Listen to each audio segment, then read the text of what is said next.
Hello and welcome to the Choralosophy Podcast. This is episode 191, Rise Up and Sing with Shanan Estreicher. Queens is one of the most diverse places in the world. How can music serve as a common language for diverse students? This week I am joined by Shanan Estreicher, a middle and elementary music teacher in Queens, New York. Shanan is also a composer and a songwriter who has found a magic formula to reach the students of his Title I school with a constantly in flux student population. The formula includes general music, chorus, songwriting, and more to bridge cultural, language, and prior knowledge gaps. In this discussion, Mr. Estreicher and I discussed the challenges as well as the life-enriching benefits of teaching at-risk students, as well as the mindset he has developed as he began his teaching career hoping for that dream gig, and discovering that he had the power to build the dream in Queens.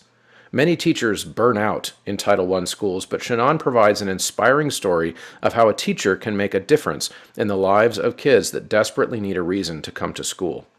Tune in and have your thinking stimulated and challenged, and then of course weigh in on Facebook, on the Choralosophers Facebook group, or in our new community that we are building called Choralosophy Community. You can find it in a link in the show notes, choralosophy.substack.com. We are not just a podcast anymore. You're going to be finding written blogs by me and by other contributors, other colleagues in the community who will be creating content there. So be sure to subscribe for free at choralosophy.substack.com. Are you tired of managing multiple platforms to sell tickets, fundraise, and market your performances? Look no further than Ludus.com, an all-in-one solution that's easy to use and free to your organization. With Ludus, you'll have access to a suite of tools and resources specifically designed for the performing arts. From ticket sales to merchandise and fundraising, Ludus has got you covered. So why not give it a try? Save time, money, and resources. Choralosophy listeners can go to ludus.com/choralosophy for an upgrade for free to their marketing suite. I am really excited to announce, after many requests, there is now a Choralosophy merch store. All you need to do is go to the website, choralosophy.com, look for the shop button in the top. You can find Literacy is Equity shirts and sweatshirts and signs for your room. You can find the Thank You for Your Mistake signs, which I love to put on the wall of a classroom, as well as a variety of other show designs, and you can sport your Choralosopher status by going to choralosophy.com/shop and checking out the store there. Patreon members really keep this show going financially every month, making sure all the costs are covered out of pocket. But they also get access to my Google folder of goodies, the private podcast feed. They find out who's coming on the show ahead of time, and a variety of other fun little conversations that we're able to have over on the Patreon page. The producers and inner circle at Patreon are Brannigan Lawrence, Brian Long, Chandler Smith, Venture Studios, Jonah Clixbull, Angie Schilling, David Kowalczyk, DF, Kyle Peterson, Max Jackson, Michael Herron, Ryan Main, and Stephen Kathy Kakachik. Hello, everybody. We're here with Shanan Estreicher on the Choralosophy Podcast. We're going to be talking about what it's like to teach in Queens. We're going to talk about what it's like to teach extremely diverse student populations. We're also going to be talking about the value music making can have for kids in that situation. I guess you could say this is a mega advocacy episode in a lot of ways. So Shanan, welcome.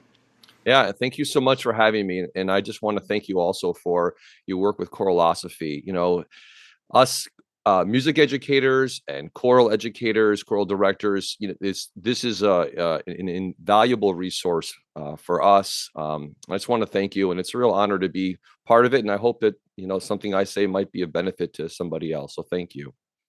Well, and I think that's exactly why we're here. You know, I started doing this show because I felt like there was a gap that was needed in the profession for free PD, but also just for teachers that feel isolated from each other, getting a chance to be a part of a community and have a conversation. And I'm interested too, of course, in your story because I teach in a very different world, suburban Midwestern United States. It's very difficult for me to put myself in your shoes. And so this is a great opportunity, since you said nice things about Choralosophy, for us to talk about how a conversation can help in that way. So if you could just let the audience know, who are you? I mentioned you teach in Queens, but tell us more about that. Tell us about your school, where you kind of cut your teeth as a music educator, and what it's like to do what you do every day. Yeah, well, I am first and foremost a music educator. I've been teaching almost 18 years at the same school in East Elmhurst, Queens, New York. Unlike many other teachers I know, I stayed at one school, and it has a lot of benefits. Also, there's a lot of negative issues that go along with staying that long. But in my case, it's been really quite beautiful. In addition to being an educator, I'm also a composer, and I've been a composer since I was a teenager. I do a lot of professional work as a composer.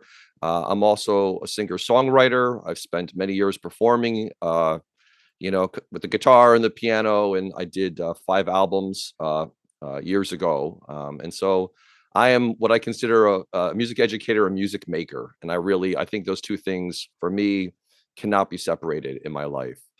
Um, well, let's see. So how did I get there? Well, just real briefly, I was raised actually in the suburbs of Connecticut, and I just kind of never really fit into the typical sort of music student scene growing up there. I mean, I was in band, though I was never really all that focused on there. I was in choir when I was a kid, but never really felt sincere.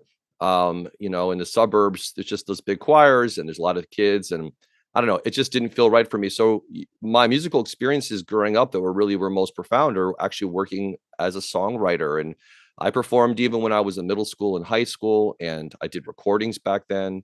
And that was really where I came to my the real sincere part of who I am as a musician. And so I taught privately starting actually from high school, and I was doing it professionally. I mean, I usually would have anywhere between 15 and 30 students in my studio. And I taught privately in Connecticut. I moved to Boston, and I had a studio there for a number of years that was really flourishing. I taught private voice, piano, and composition. Um, and then I moved to New York City, and I just had this realization basically that while I really loved teaching privately, I felt like it really wasn't the best place for me as an educator because the students I was teaching were mostly fairly affluent. You know, their families could afford music lessons, their families could have cars, and have instruments at home, and they could really they had the means to really support their children's music education. And I kind of felt like that was a job that a lot of other people could do as a teacher, and I didn't feel like they needed me. And in New York City, I started to see, what was going on with the music education system. I thought, well, this might be a better place for me where I could take my strange and unique set of skills and apply it and really help children. So I basically, for 10 years after graduating, well, let me just go back to my education. So I went to Manus Prep School actually when I was a kid. Manus is a conservatory in New York City. And from Manus Prep, I went on to the Manhattan School of Music for my undergrad in composition. So basically, from the time I graduated from my undergrad in composition, there's about almost 10 years where I was teaching privately, was working as a musician, doing all that kind of stuff. So about 10 years later is when I went and got my master's degree in music education. So I started teaching at 30, which is quite late for most public school teachers who usually get in, right after undergrad. Hmm. That's me basically for, those starting at that time. And for the last almost 18 years, that's what I've been doing. So when you switched to music education, like send your focus into the school, was a kind of school population of extremely diverse and at-risk kids in Queens the dream, or were you trying to become a choir director? Like, so few people say, "I want to go teach there." Yeah, I feel like if I am not 100% honest about my story regarding that question, I feel like I'm doing disservice. So the truth of the matter is, when I was getting my master's degree, I really wanted to teach in the suburbs around New York City, so Long Island, Connecticut, New Jersey. I really wanted to be a choral director who had some level of prestige. I do have a lot of experience, as a vocalist, and I had a limited experience as a conductor, but certainly enough, to do that. I really wanted that dream gig. But I did find really early in my job search that those positions were hard to find, and that's not what New York City needed. I mean, there are a handful of schools in New York City that have very prestigious music programs, but there's just a handful, and there are hundreds and hundreds and hundreds of schools that are desperate for music teachers, especially ones who are coming in with a lot of experience. So the truth of the matter is, I did not Hmm.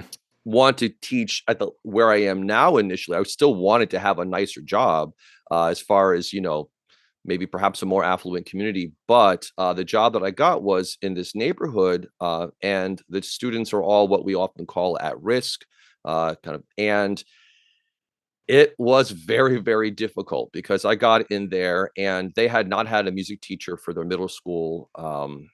Had been at least 10 or 15 years. I don't know, but they had not. They had nothing. And I walked in there. So the students had no idea what I did. The administration and staff, nobody knew what I did. And I had to start a program. And the first thing I did that actually was successful was starting a choral program. I had an elementary choir that met after school, and then I had a middle school choir because my school is 3K to 8. So, to answer your question, that was really, really challenging because these were not students that I was used to teaching. It was not a community that I was used to working in. And so the first 5 years of teaching there were really challenging. Every day was a struggle. I mean, creating curriculum, dealing with behavioral issues, dealing with families. It was a lot. Um, Okay. Yeah, that's interesting. So, was there ever a period when you got that job, at least early on, when it was very challenging, a constant struggle, as you describe? Was there ever like a "woe is me" period for you? Like, oh, I didn't land that suburban dream job. How was uh, your attitude at the time? yeah, I mean, I think my intentions of going into teaching public school were pretty uh, sincere. Yes, I of course wanted the paycheck that I could never get as a freelance musician, a composer, songwriter. Like, the checks came when they came. And even teaching privately, I never made that much money, just always enough to get by. So, of course, the allure of a steady paycheck and a pension and all that. The woe is me came every single day. I mean, I Hmm. really felt like I had put myself in a situation that I was ill prepared for. And of course, and this is not, I mean, I went to a Queens College, the Aaron Copland School of Music, and they did an excellent job preparing us, but you cannot prepare teachers to go into a school that has a lot of social emotional learning issues with the students. Like, that's just something you have to learn from experience. So like I said, really those first 5 years, every day was a struggle. Yeah. But I knew there was something in me that said these children desperately need some beauty that they can get from music, and it's not something you can get necessarily from core subjects. And so even though I struggled, I really did, I knew there was something happening that I was just kind of in the beginning stages of, and that's why I stuck it out, because I felt like there was something there that was beautiful, and I had to kind of see where it went. Don't forget, music educators can save money when they use the Choralosophy discount code at websites they should probably be going to anyway. Those websites are sitereadingfactory.com for your membership and your students' memberships, which is crucial, mymusicfolders.com anytime you need choir folders or other paraphernalia, and sheet music at graphitepublishing.com and endeavorpublishing.com. Were there any particular experiences in those early years that you had that made you say, I'm going to stick it out here. I'm not going to give up on these kids. I'm not going to give up on this school. Were there like any kind of pivotal turning points in those early years, or was it just kind of a gradually becoming more comfortable kind of a thing? Well, it was a gradually becoming more comfortable kind of thing. But what I had were these experiences where students would say to me pretty early on, and these were mostly students who I should actually explain. So at my school, this whole time, I teach what we call core music or general music. So I've been teaching uh, upwards of 500, 600 students a week, general music. And then in addition to that, I have my choral program, which is mostly after school kind of extracurricular. So in that time, there were specific students that were brought into my choral group. And a number of times students would say to me, Mr. Estreicher, the only reason I come to school is for music class. And these are kids who they're not saying that to make me feel good. They're saying that quite literally, where, the attendance rate at my school still to this day is very, very poor, unfortunately, for many reasons. And so when a student says to you, the reason I come to school is for music class, and that's something that at that time, they were only having rehearsals twice a week. It wasn't like we were even doing it every day. So to get that kind of feedback from students was really great. And then also feedback from parents who would speak to me and say, I've never seen my child be so excited for school. I've never seen my child so excited for anything. That's something that came around a lot. And thirdly, I'd have a lot of students, with real emotional issues. And some of them were, documented, and the student would have an IEP and they might have, extra support at school. But some of them were just kids who had really hard lives, and their parents were trying their best to help them. And their parents would just say to me, this program is really making a difference for them. Yeah. And once again, it wasn't like I was with them every day. Even if it was just twice a week, it was still something. So it was really kind of the feedback that I got from students and parents. That's why I knew something was shifting, and it was actually a benefit to them and a benefit to me. Wow. That's incredible. And I think what's interesting about that to me is, as I hear you tell that story, I keep thinking about teacher burnout, which is something that we hear about a lot. And you're describing early years of a career where, had it gone differently, I could very easily see a teacher in your situation burning out or giving up. But what I hear in your story, and you tell me if I'm interpreting it wrong, but what I hear in your story is you were starting to really feel like you were making a difference. And I've noticed that teachers tend to burn out the most when they work really hard and have all those challenges, but they don't feel like they're getting anywhere. They don't feel like anyone appreciates it. They don't feel like kids' lives are changing, which is, of course, why we all get into this profession. Like, we want to make a difference for kids. And it sounds like the challenges that as you started to overcome them and actually seeing the impact on the kids is what made you stay all these years. Am I close?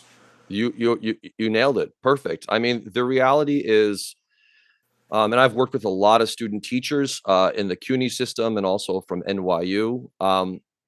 When teachers come to music education young, as they often do, right out of their undergrad, they come very wide-eyed, they have this dream that they're going to either do what I want to do, which was to get into that prestigious school and, just have all the accolades and take the kids on trips and competitions and all these kinds of things, or the more sort of Hollywood glamour story where, teacher walks into an inner city school and changes everyone's life. And the second story is it's never going to happen if that's your intention. If your intention is to walk, and this is my opinion, to walk into a challenging environment, and each school, especially schools like mine, they have their own stories and they're there for a reason. It's the community, it's social issues, of course, racial issues, violence, drugs, the whole thing, gangs.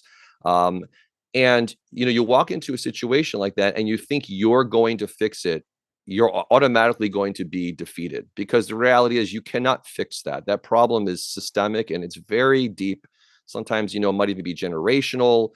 So that's a burnout issue for teachers who come into a school like mine. And I've seen teachers burn out sometimes 6 months, not for music, but for other subjects. They're just like, I can't handle this. This is not, Mm-hmm. I want to help them and they don't want to be helped, that kind of a thing. So first, I think, the thing with burnout is if you expect specific results initially, you're just not going to get them at a school, at some of these more challenging schools. But in my case, I changed my lens. I think that's what really made the difference. And I'll give you some examples. So in general music, when I first started teaching, we had a few keyboards, and I was going to teach these children how to play the keyboard. And I had taught, many, many private students. I studied, classical piano. I knew everything there was to know about teaching keyboards to kids or piano to kids. And what I didn't realize is a lot of the students I was teaching had major literacy issues. I mean, literacy, like, regardless of what their native language was, they had a real hard time reading and writing and understanding, the information. And here I was putting, notation in front of them, and they're just looking at it like it's just weird, circles and dots and lines. And I did everything to teach them. I mean, I followed the rule book. and it didn't work. And I was so frustrated. And then I said, why am I walking into this situation and teaching these kids kind of with my conservatory mentality? Let me have a whole new lens. How am I looking at this? And I thought, okay, so what would it be like to be a child who's never played music, maybe doesn't even know that much about music, and some weird guy is suddenly putting me on this keyboard and asking me to play, Beethoven or a Bach melody or something. What would that seem like? Well, that would seem like, me, a native English speaker, going to a country where they don't speak English and they just start teaching me a subject in the other language. I'd have no idea what's going on. Hmm. And it's like, and I started to look at it through that lens. This is a language they're not familiar with. So I completely changed my curriculum. I changed the approach. I became a lot more patient with students, who were struggling. I found a whole new way to assess students so that it was assessed more on their strengths rather than their weaknesses. And by taking a new lens to look at it, we had success, and then it started to feel good for them and it started to feel good for me. Yeah. Yeah. Well, it's funny that you mention making the mental lens or the choice to switch lenses from that conservatory mindset.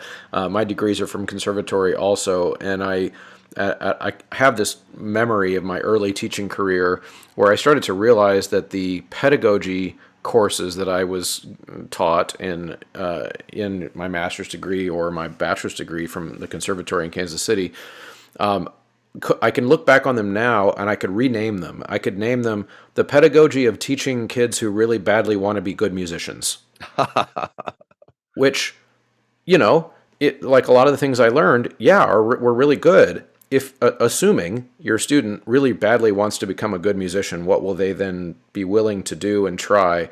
And then, of course, later, and I think this is kind of what you're describing, that is very different than teaching a kid who maybe has 40 minutes of music a week and they want to be there, but they're not interested in that moment in becoming the next student at Manus or whatever.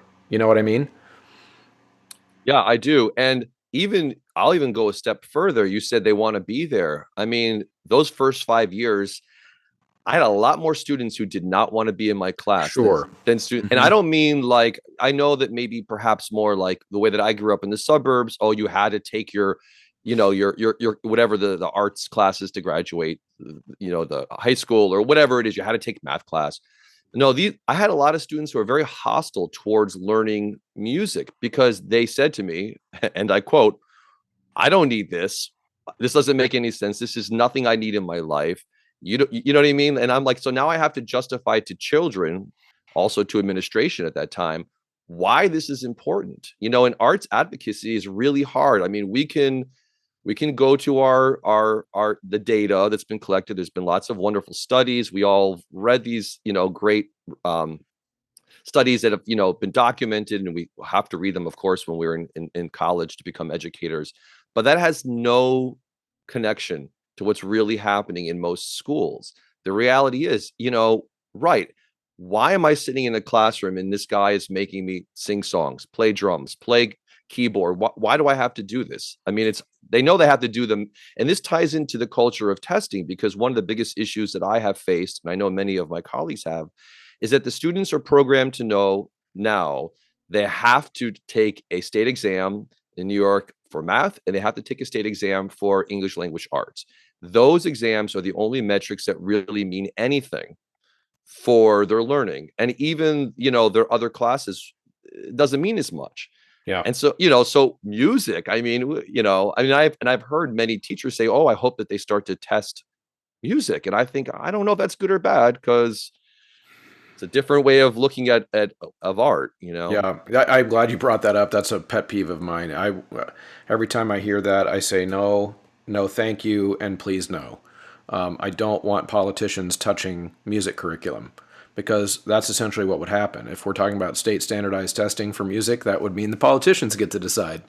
And then our curriculum gets prescribed, it gets dictated down to the month, and then we've got all these things that we don't get to decide anymore. And I think in a lot of ways, one of the things that I've loved about being a music teacher for 20 plus years is that I get to design my own curriculum based on what I see is best for the students in front of me.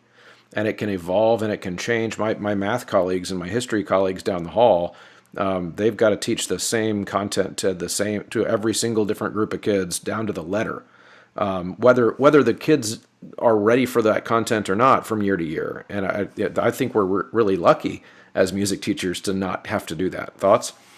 Yeah, I agree completely. And actually, given if you're teaching in a school where the students really want to be there, and especially if you're teaching students who maybe have some prior experience learning music, perhaps at home they have a little bit of an arts education as far as maybe parents playing them music, talking about music, going to concerts. Okay, there if you have a fixed curriculum, even and a good fixed curriculum, it could work. But when you're walking into a situation where I teach and many of my colleagues teach, there is no curriculum that's going to work unless you understand who the students are, and then you have to just make adjustments. And so, one of the things that has been really important to me is to teach composing and songwriting. These are things that I have done professionally since I was, really in my teens. And it's something that I feel it's a great way to access the students' excitement and passion for the arts without having to go the route of necessarily, memorizing the circle of fifths and having to learn, all these technical things. Um, and, you know, in order to teach songwriting, in order to teach these things, you need to find a way to connect with the students that that will be really freeing. It's all about expression. And so that's one of those areas where, like, if I was given a curriculum, and I've seen some really well-written curriculum for songwriting and composition, it would never work with my students Right. because these students need a very unique approach.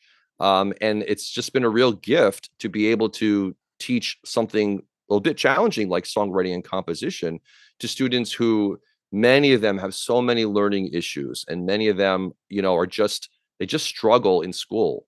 And this is an area where they can succeed, and they really do. I mean, over the years, I've had so many great songwriting projects and composition projects that I wish, honestly, I had documented all these years. But that's like a whole other job. Right. Well, so actually that brings up another question that I want to see have you share with the audience too, and this is related more specifically to your student population, teaching in Queens, because you're talking already about some of the unique needs that your students have, and that some of the challenges that you would face simply because Queens is such a diverse place. So yes, there are the socioeconomic challenges that students in where you are would face, but on top of that, you have language barriers, you have cultural barriers, you have, as a music teacher, you have things like almost no two kids maybe in a class will have the same musical background. Queens is one of the most diverse places in the world. Many of us in the suburbs out in the Midwest cannot identify with that. I have the diversity in my school is about equal to the country, so about 70% white, 15 or to 30%, well, the rest non-white. But even the diversity in my school are relatively middle class diversity. So it's a world that I can't picture. So tell us a little bit about your students and some of the challenges that you face day to day with them. Yeah, so I mean, well, one of the things that in addition to the challenges of dealing with the social economic level is that this particular neighborhood, as with many low income neighborhoods, the cultures change, the community changes quite frequently. Mm. So in the 18 years that I've been there, the community has changed. I mean, people who, I guess, I don't know what it was originally. I think it was mostly Irish, but certainly when I got there, it was primarily African American. Then it became a lot of Southeast Asian, then a lot of Hispanic, and now it's kind of a mixture of all those things. And the amount of one culture versus another, it changes because what happens is a lot of students, a lot of families will move into this neighborhood, and they're recent immigrants, and they'll stay until they can kind of get enough money, and then they'll move out to a neighborhood where they might have more comfort. So my population's always changing. Um, Mm.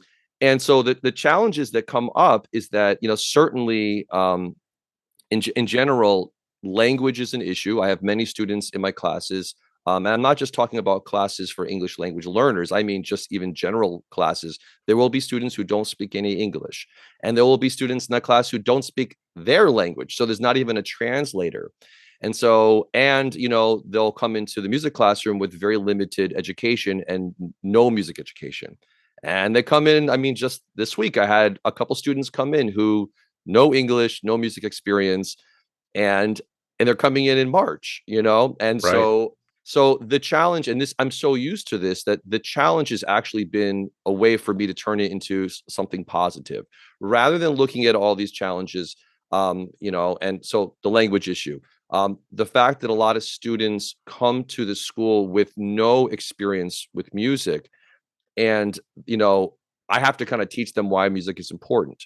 Um, this creates a lot of hurdles, but if I can make the class accessible for everybody kind of right away, then what happens is I create a positive musical experience right out of the gate. So I'll give you some examples. So for example, if I'm doing a composition program, so I have students on keyboards. Now, some of the students, maybe they know all the notes on the keyboard. Maybe they even know how to notate. They know about rhythms. Some of the students have never seen a keyboard before. Some of the students don't even know the alphabet, and these are middle school students sometimes not even in their own native language. So how do I get them to make music? How do I create something out of nothing? And so I found all kinds of methods. For example, one is I'll make a diagram of a keyboard, and I'll give the kids the diagram, like a photocopy, and I'll show them how to use the keyboard, and I'll say, I want you to make something. You can make whatever you want, but whatever you make, I want you to find a way to write it down. And so what I get up is like, the keyboard's got all kinds of signs on it and letters on it and words on it. Okay, I don't know what it means, but then I say, okay, now it's time for you to play for the class. And they perform their composition for the class. Hmm. And most of the time, it's usually pretty wonderful because they had something to say and they were able to express it. And then, of course, over time, we learn how to translate that into something a little bit more concrete with regards to notation. But even those challenges there's the solutions sometimes create something really beautiful in a classroom. And what I find often is those students, because, like, for example, if you're a recent immigrant into a school like mine, you're kind of off to the side. You're not really part of the group. The kids maybe don't connect with you. If they can see that you do something beautiful, it's a connection they make. And it could be really wonderful. I've seen friendships form just in music class because somebody did something interesting. Yeah. It's Yeah. pretty cool. Yeah, it can be a way, and this is true for any kid anywhere. It can be a way for them to feel seen, and oftentimes for the first time, especially when you get those kids in music class who aren't also good at other things like sports, or maybe even their other classes. Suddenly they're being seen and praised for something that they do well. It's a very powerful, I mean, I hate to use the word drug, but it is kind of like a powerful drug for kids. Like, their eyes get really big and they start to you can just see their chest swell with pride. It's such a wonderful thing that you're able to do for those kids. One of the things too I'm curious about, because I don't have a songwriting program in my school, but do you find that the songwriting aspect of what you do for your kids, and also if you could fill in, like, what ages do you do that with? Do you do that with all the ages, etc.? But what I'm really interested in is, does that serve the diversity really well, because they don't then all have to speak the same language when they're, so to speak, air quotes language, when they're writing their music? Is that something you see? Absolutely. So, songwriting I primarily do with my seventh graders. It's Okay. it's part of the curriculum I've taught for many years, and it's my curriculum. I adjust it every year as needed. So it's primarily with seventh graders. I have done it with elementary when I used to teach more elementary, but that's a different kind of program because Hmm. obviously, anyway. So with the seventh graders, I expect that when they start this curriculum, they have never um, learned about how songs are formed. They have never, analyzed a song, studied song lyrics. So we do that. Now, if I'm in a class where most of the students speak English, of course, it's much easier because we do English language songs. But I always try to bring in songs right from the beginning that are in Spanish. I've never done anything other than Spanish or English songs because that gets way too complicated for me. But if it's an English song, I always translate it for the students the best that I can. I'll have, our Spanish teacher translate, or I'll, use something online to translate. So right from the beginning, I try to make that connection with them with what studying other songs. But I realize that side of is just sort of the technical side. The real part of songwriting that I really want is what the kids create. So I do my job. I teach, right? I show them form and how to build lyrics and repetitions and metaphor and all that. But all that stuff doesn't really mean anything unless the kids are creating something. So what I do is, first of all, I tell the students, you can write any language you want. And the students are always afraid, the ones who are learning English are always afraid to write in their native language, because in their other classes, they have to write in English because they're learning the language.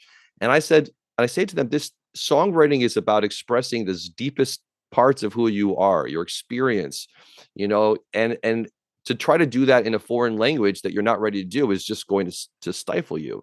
So even just letting them write in their native language, and a lot of them, what they'll end up doing is, even though I try to stop them, they'll write in a few different languages. I'll have some students who maybe speak Bengali, but they're learning Spanish because they're in a class primarily with Spanish speaking students, but they're also learning English. And I'll have students writing in 3 languages. And I just let them go because, it's not a poetry class, it's not a poetry program, but I need them first to find a way to express themselves with words that feels authentic. Yeah. And it really breaks down boundaries right away, because students will write these songs. And I mean, every year I will have students who cannot speak a word of English. And then I translate the songs, the lyrics that they've written, and they are profound. And I think to myself, wow, if only I could understand it better, I could, really communicate with them about perhaps, making some adjustments. But they have profound things to say, and they cannot say that necessarily in an essay.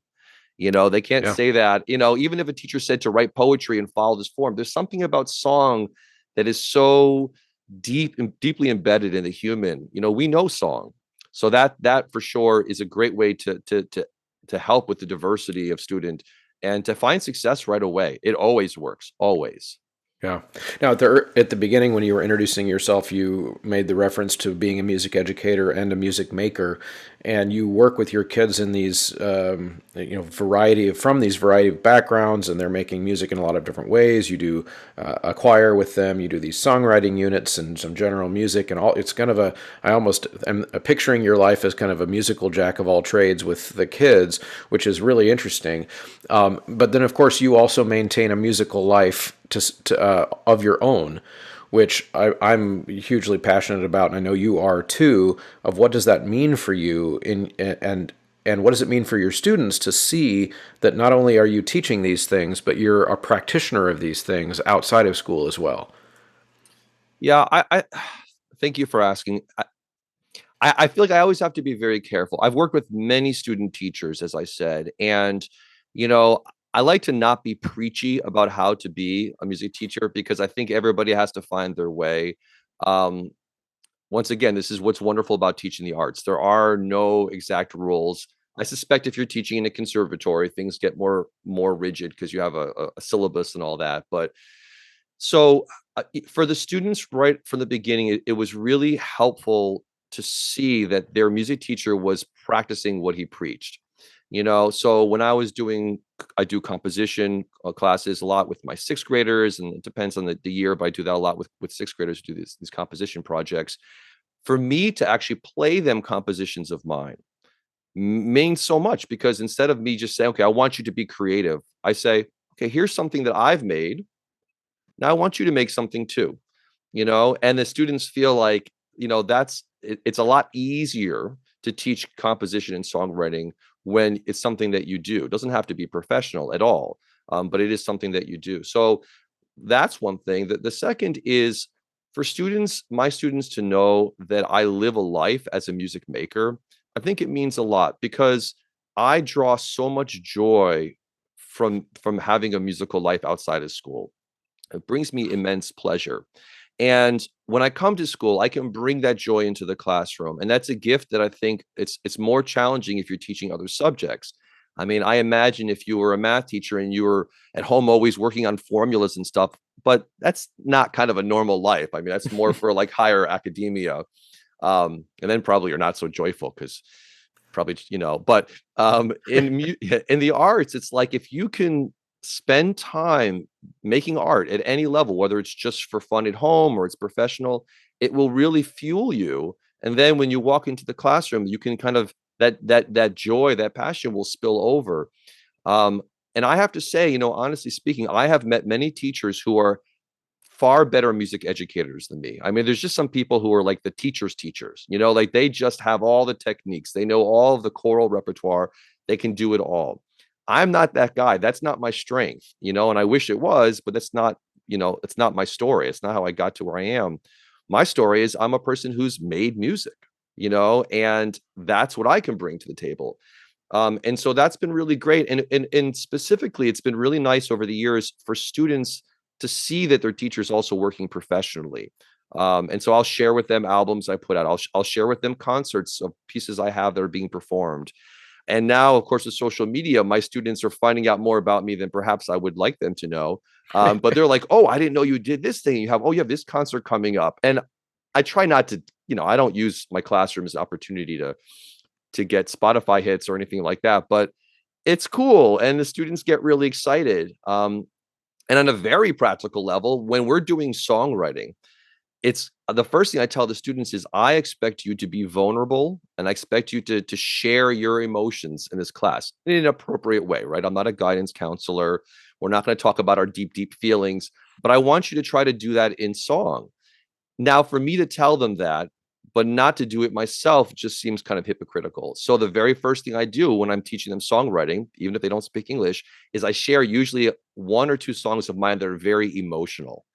And it's really interesting for the kids to see that because it's like it breaks down a lot of the barriers between teacher and student. And I don't really explain to them what the songs are about, but they'll know it's a love song or it's a song about heartbreak or loss. And it means a lot to them because suddenly now I'm like, look, I'm going to show you part of who I am as a human, not as Yeah. a teacher, as a human. And then they come right back and they're like, oh, I want to show you something. And it always like it yields some pretty amazing fruit. Sometimes a little intense. And sometimes I have to deal with guidance counselors because I get stuff from students that is really heavy. Right. But I'm so happy that they'll share that with me, even if I have to share that with a guidance counselor just to make sure everybody's Right. safe. The extreme cases will creep up for sure. Yes. But yeah, it's interesting because I hear what you're saying, and I think in a lot of ways there's so many situations in our classrooms where when we're teaching where if we want students to be vulnerable in any kind of artistic way, we will have to demonstrate that vulnerability first.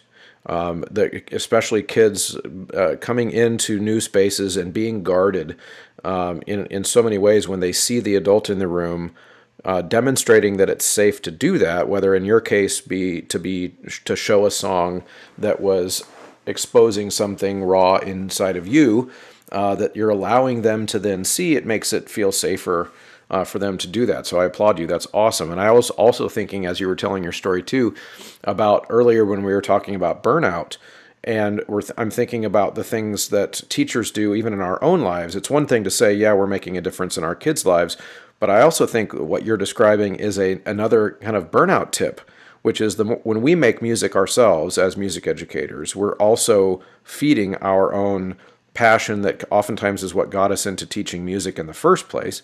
And for teachers, and I have no issue being preachy. Of course, that's why I have a podcast. So when I will preach this until the cows come home, that teachers must figure out a way, music teachers, to make music outside of their classrooms for their students' benefits, but also for their own mental health. It's a way for us to stay connected to that inner child that we all were that became inspired to be a music teacher. Did you ever feel that or think that way? Yeah, absolutely. So having worked with student teachers, one of the things that I notice is I've kind of tracked their careers, and I've seen their successes and some of their challenges and maybe failures too, because that's part of being a teacher. And the one thing that I've seen that has been across the board is those teachers who have continued a music making life, whatever it is. And, it doesn't have to be professional. Like I said, it could just be you're at home and you love to sing, in arias, or you like to practice the piano or practice your hand in scales or whatever you're doing, whatever it is, like those teachers, the burnout rate is zero.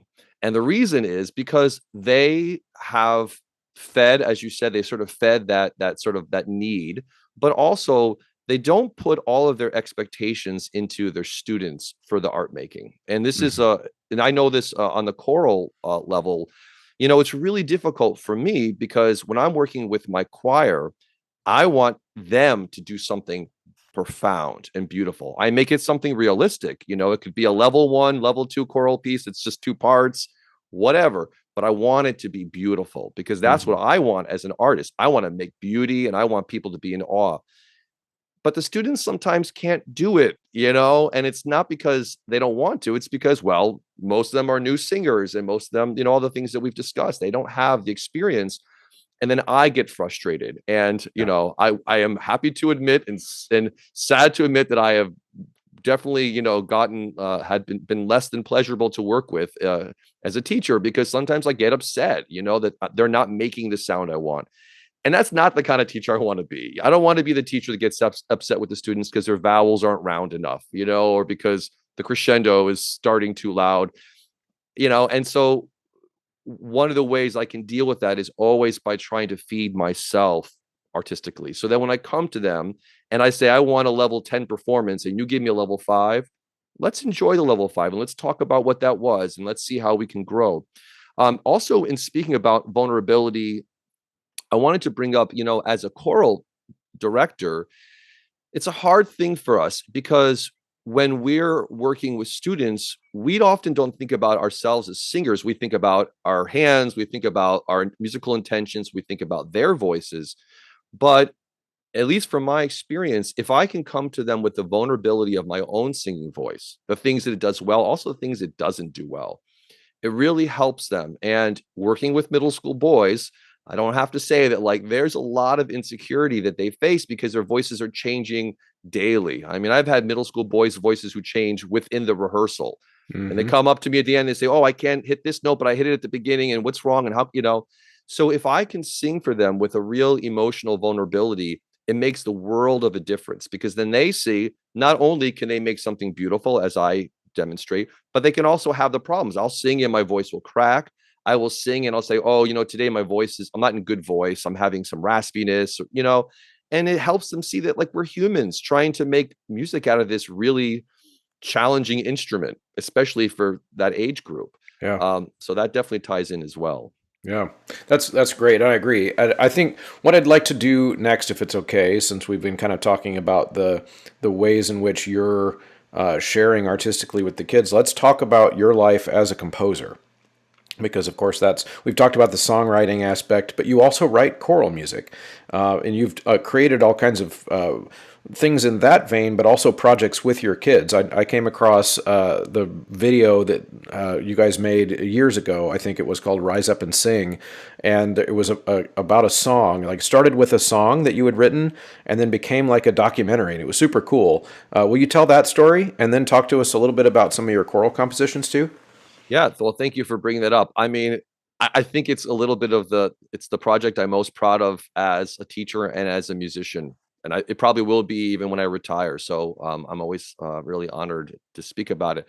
So this was, there was a time in my life, kind of earlier when I was teaching, where I was writing a lot of, you could call them pop songs. And I was writing them for different singers to record. There was a time in the industry where songwriters could make a living doing that. So I was always trying my hand at it. As I was working as a teacher, I was still writing songs, maybe looking for supplemental income, or maybe I would just get really rich and famous, or both. And so I was writing this song, and the chorus of the song was saying "Rise Up" and "Rise Up," and I didn't know where it was going to go. And my wife kept hearing me sing this, over and over. And she said, "I think you're writing a song for your chorus." And I thought, well, that's kind of odd. I'd done many arrangements of songs for my different choirs over the years, pop songs, folk songs, whatever. We all have to do that sometimes, and I always would enjoy it, but I never wrote them a song. So I wrote them this song called Rise Up and Sing. And it was, it's an age appropriate song about, positive, reinforcing positive thinking and all that kind of stuff. But it's written for middle school kids. The language is for them. And also students who are still learning the language, as many of my students were at that time. So I wrote this song for them, and it was just going to be something we were going to perform, in our spring concert series. And a dear friend of mine, Annie Quick, is a video editor, and she wanted to do some documentary work. And all of the light bulbs were going off. We're like, oh, this will be great. So what we did is we raised a lot of money through Kickstarter and a lot of community outreach. And we paid to bring my chorus to a studio, which at the time was called Avatar Studios. And it's one of the biggest studios on the East Coast. And many, many famous people have recorded there. And what I did is I brought them there and we documented with multiple cameras the rehearsal process, the recording studio process afterwards. And we ended up making this documentary called Rise Up and Sing the Movie, which is online. It's about 20 minutes, which 20 minutes of documentary is a lot, and it did very well. We even got some movie awards, and just it was so well received. The song was released online, and it was an incredible time for my students and also for my school. It created something quite beautiful. And I have to say, I mean, it came out 12 years ago. And of all the students that I've kept in touch with, the students who are part of that project, almost all of them are still, keeping in touch with me online, emailing, social media. It just was a really powerful experience. I would love to say it's something I could recreate, but the truth of the matter is the amount of effort that went into that project, I don't know I could do it again. I feel like it was a special time, a special place. It was like catching lightning in a bottle kind of a thing. Absolutely. And it's funny Yeah. because students will say to me, oh, can we do that? Can we do that? And I'm like, maybe when I retire, the next teacher will. But, it was a magical, beautiful moment. So thank you for bringing that up. Yeah. Yeah. And then you, actually, I'm curious too on that particular song. Is that a song somebody could buy to do with their middle school choir? Yeah, if on my website, actually, I have a link, and you have to email me, but I'm happy to share the octavo for it. It's SAB, for sure. Yeah, absolutely. Yeah. And a number of schools have performed it, and actually I have videos of them performing it on YouTube. It's a song that kids really kind of like, especially because kids watch a movie of other kids singing it, and it makes it more attractive, especially for that age group. Right. And I will also embed the documentary in the show notes for this so people can see that. It's a very cool feature. Okay, so how about some choral compositions? What are you doing? What are you working on? What are things that choir directors should know? Well, thank you for bringing that up. Well, most of my output as a composer in the classical world has been small kind of chamber works and art songs. And the reason is just quite simple. As a composer, trying to get large scale pieces performed is difficult. And I never, if I only have so many hours in the day to compose, I don't really want to write pieces that might get performed. So I only write if there are human beings who are on the other side who have either asked for it or we have some kind of agreement. But recently, actually, just a few months ago, we released an album of a cantata I wrote, and it's a 40-minute work, and the piece is called "A Concordance of Leaves," and it's for professional choir, and it's a cantata about it's based on a book of poetry by Philip Metris, same title, "Concordance of Leaves," and it's actually about a wedding in Palestine in the 1990s. And it's really just the poetry is incredible. It's not a political piece in any way. So it's very accessible, and the movements separately work very well. They don't necessarily need to be connected to the others. But so it is a piece that I wrote for the Queens College Vocal Ensemble. I've worked with Queens College for many years, many capacities. And during the COVID time, they were doing the virtual choir and kind of just coming out of that. And the director and I, the director, his name is James John, we were speaking about doing a project together. And we just thought, wow, wouldn't it be great for the choir to come out of that and do something composed for them? And so I wrote the piece for them directly. And the intention all along was actually to make an album. So the piece premiere. We had 3 beautiful concerts in New York City, and then we did an album which is out on Composers Concordance Records, and it's accessible. You can get that anywhere you stream or download music. But it's a piece I'm very proud of, and that is, I mean, I have done some small choral pieces, but really this is the work that I'm most proud of. It's really gorgeous, I think. That's awesome. That's exciting. Very cool. Now, is that something as you kind of get into this, we'll call it the last third of your teaching career? I don't know. You're similar in age to me. Is composing more one of your goals? Are you hoping to go more into that than you were in the first part of your career? Yes, I am. I mean, the gift that comes with teaching for a long time is it just gets easier. Yep. And anybody listening knows exactly, and I went through those early years of teaching as we discussed, and I'm so I feel so really blessed to have come out of it an educator that has really helped a lot. I think I've really done some good work with students, and it's nurtured me all these years. But I do feel like now that I'm on kind of I'm seeing sort of the end of the public school teaching career. Yes, I absolutely am doing a lot more composing and doing more commissions. This season alone, I have 3 pieces that are being premiered in the next few months. And so, yes, I am definitely composing is definitely the thing that I mean, I imagine as I retire from teaching, I will be working, primarily just as a composer. It brings me so much joy, and the fact remains, when you're composing, it is a purely collaborative process, and it's the things that I've learned as an educator always come in. I mean, when I was working with the Queen's College Vocal Ensemble, and I was there, yes, as the composer, the guy who put the notes down, but I was also there as an educator. And I was Yeah. so excited to watch as they had to work through things, and I would help them because, new music is hard to perform, and my music is very accessible. I don't use like extended vocal techniques. I don't use harmonies that are really complex, but it's really hard to make music out of something that you've never heard before. There's no tradition of it being performed. So having the composer there helps, but having the composer there who also really understands the struggles of the voice, the struggles of being in a choir, so it was great. And so I really look for opportunities where I can work collaboratively with musicians. That's really the most fun for me. Yeah, and just to kind of tie that back to our earlier conversation, it's just really cool that your kids get to see all of those things happening too, because it's just making everything that you're teaching them in your class more meaningful. It has a practical application. This is something I'm teaching you that you can take outside of the classroom as well, and you can be a musician in whatever capacity that you want to be. And not all of our kids will want to be, but shouldn't they have the choice? Like, shouldn't we teach them as if they have the tools then, if they were to choose to continue to make music into their adulthood, even if they want to? Is that a shared philosophy?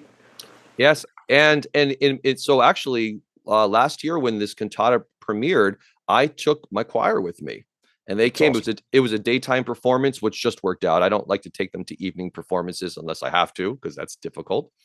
But I took them to a daytime premiere, and many of these students were studying composition with me. They were all my choir students, and I did my best to prepare them. But how do you prepare students for that? Like, it's just a whole new universe of musical language.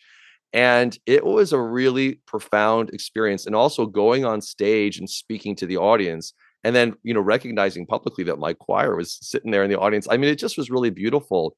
I've worked for many years with the Chamber Orchestra of New York, and I take my choir as well to go to we usually go to one concert a year at Carnegie Hall. And once again, like these kids walking into Carnegie Hall, seeing the space, hearing a live orchestra play music that's just profound. It's incredible. And that's, one of the benefits of teaching in New York City is that you have, at least in theory, the ability to go to take these kids to like the Metropolitan Opera. I've taken my kids to the Met Opera. I mean, if I had done that when I was a kid, it probably would have blown my mind. So you Yeah. can do that. And I'm fortunate that I work, kind of in the industry. So I have connections to take kids places that maybe they wouldn't normally be able to go without having to pay a lot of money. Right. Well, that's pretty incredible, and you're doing awesome work. I really appreciate you joining me for this conversation, and I think, if anything, people can take away from this is that They might feel like they're teaching in a rough situation. They might feel like there's burnout on the horizon. But I'm hoping that people can take out of this conversation that there's light at the end of the tunnel, and that they can probably find something really rich and rewarding in their teaching experience. Yeah, and I think we're artists, we're people who from a very early age, all of us just profoundly connected to something in the arts.